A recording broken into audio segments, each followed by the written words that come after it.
You've heard the number, 1 trillion. But your brain simply cannot comprehend it. Really, it cannot understand the astronomical size of the number. Neuroscience says we can intuitively understand into the thousands. After that, our sense of quantity flatlines. Billions and trillions feel interchangeable. They're not. So let's try to put a visual on it so our brains don't fry.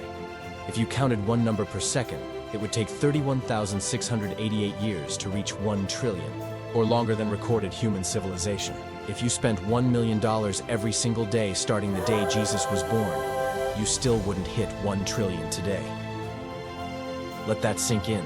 Spend 1 million every day for the last 2,025 years, and you'll still have $260 billion left over today. Ironically, you'd be the second richest person in the world behind guess who? Elon Musk.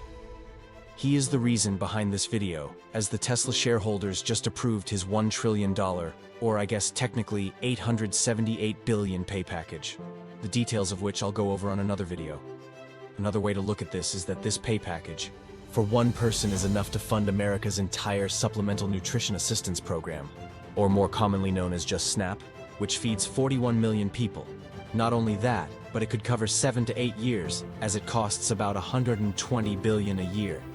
The Affordable Care Act subsidies, the main subject of the government shutdown, costs the government about $100 billion per year. 1 trillion covers 10 years of healthcare support. Other examples that are well under Musk's pay package are federal housing assistance at $85 billion a year. 1 trillion covers 12 years of housing help. The total federal K-12 education budget at $80 billion a year. 1 trillion pays for 12.5 years of America's schools.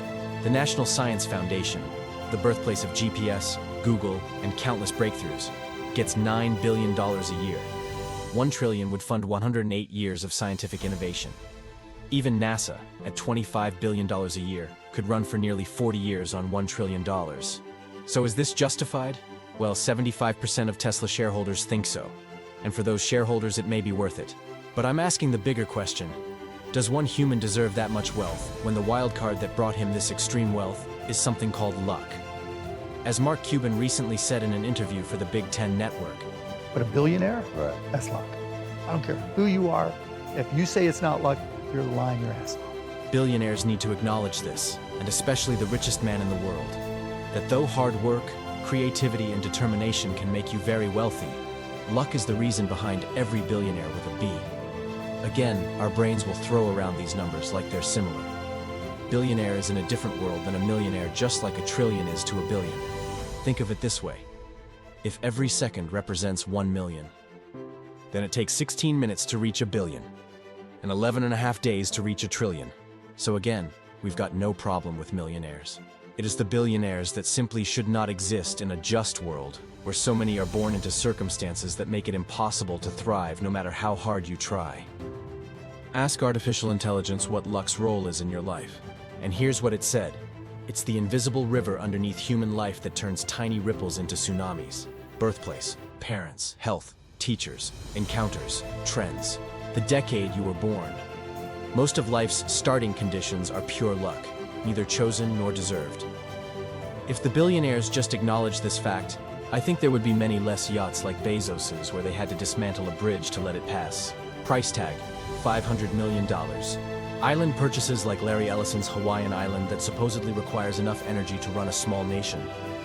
Price tag, $300 million. Larry Page of Google turning a Boeing 767 into a flying palace with king-size bedrooms, lounges, a dining room. Price tag $58 million. And instead, they could create opportunities to lift up millions upon millions of people. Who got to the starting line?